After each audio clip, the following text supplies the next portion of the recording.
আসসালামু আলাইকুম দর্শক, আমার কথা শুনবার জন্য স্বাগত জানাই সবাইকে।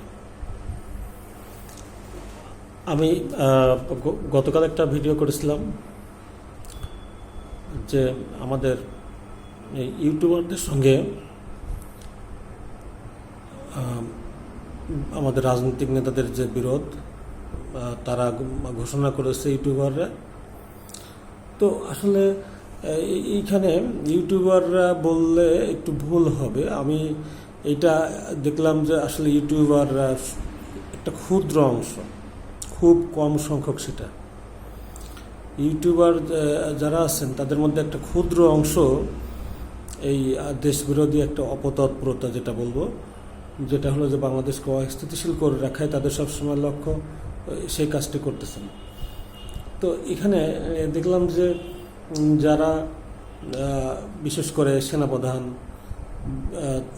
তারপরে আপনার বিএনপির শীর্ষ নেতৃত্ব যেমন মহাসচিব মির্জা ফখরুল ইসলাম আলমগীর, স্থায়ী কমিটির সদস্য মির্জা আব্বাস সহ বিভিন্ন নেতৃবৃন্দের চরিত্র নিয়ে বা তাদের উপর মিথ্যা যেসব অভিযোগ, এগুলো নিয়ে প্রতিনিয়ত তারা ভিডিও করছেন, আলোচনা করতেছেন। এগুলো উদ্দেশ্য প্রণোদিত সম্পূর্ণ, কারণ এটার কোনো ভিত্তি নাই। এইটা তারা প্রচারণা চালাচ্ছে যে মির্জা ফখরুল, মির্জা আব্বাস তারা ইন্ডিয়ান পন্থী হয়ে গেছে এই 5 তারিখের পরে। দ্যাট ইজ ইম্পসিবল, এটা সম্ভব না। কারণ এই নেতারাই এই 17 বছর ধরে রাজপথে লড়াই করছে ইন্ডিয়ান আধিপত্যের বিরুদ্ধে, যখন সকলেই চুপ ছিল।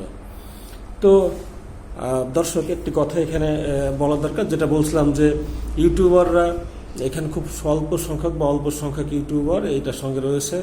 এই পিনাকি, এই ইলিয়াস, এই যে তার সঙ্গে যুক্ত হয়েছে মিনা ফারা নাম করে ওই মহিলাটা, আরও যুক্ত হয়েছে দেখছি ইদানিং এই যে বনি আমিন, তারপরে হলো নিউ ইয়র্ক থেকে প্রিসিলা, এরকম কয়েকজন, আরও হয়তো 2-1 হবে।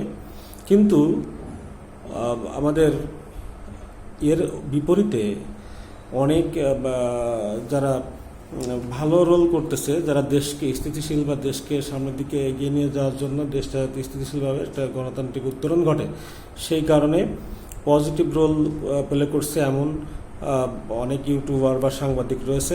আমি তাদের সম্পর্কে একটু আপনাদেরকে বলতে চাই যে আমরা দেখছি যে আমাদের আপনার জুলকারনাইন শাহের, তারপরে আপনার তাসনিম খলিল, জিল্লুর রহমান, আপনার ফাহাম আব্দুল সালাম, ডাক্তার জাহেদুর রহমান, শাহেদ আলম, এমন অনেকেই যারা সত্যিকার অর্থে দেশটাকে স্থিতিশীলতার দিকে নিয়ে যাওয়ার জন্য কথা বলছেন, কাজ করছেন, ইউটিউবে মানুষকে ইনফ্লুয়েন্স করছেন।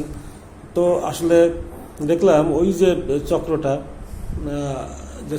অর্থাৎ ইলিয়াস বা পিনাকি যে চক্র, এই চক্রটা এই সকল ইউটিউবারদের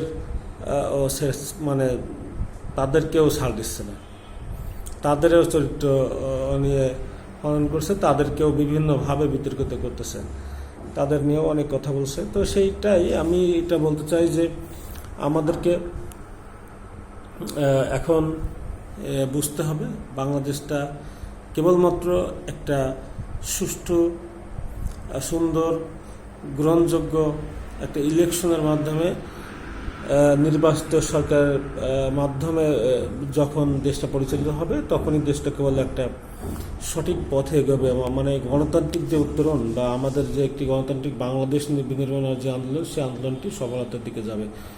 তো সেই কারণে আমি আহ্বান জানাবো সকলকে, আমার কথা যারা শুনছেন সকলে একটা বিষয় অনুধাবন করে যে এই যে একটা অপতৎপরতা, যে নির্বাচন নয়, আমরা এইভাবে 4 বছর 5 বছর বা দীর্ঘ সময় চলবো, এই অপতৎপরতা থেকে আমরা বিরত থাকবো। আমি সকলকে ধন্যবাদ জানাই। আমি আমার কথা শেষ করছি। আল্লাহ হাফেজ।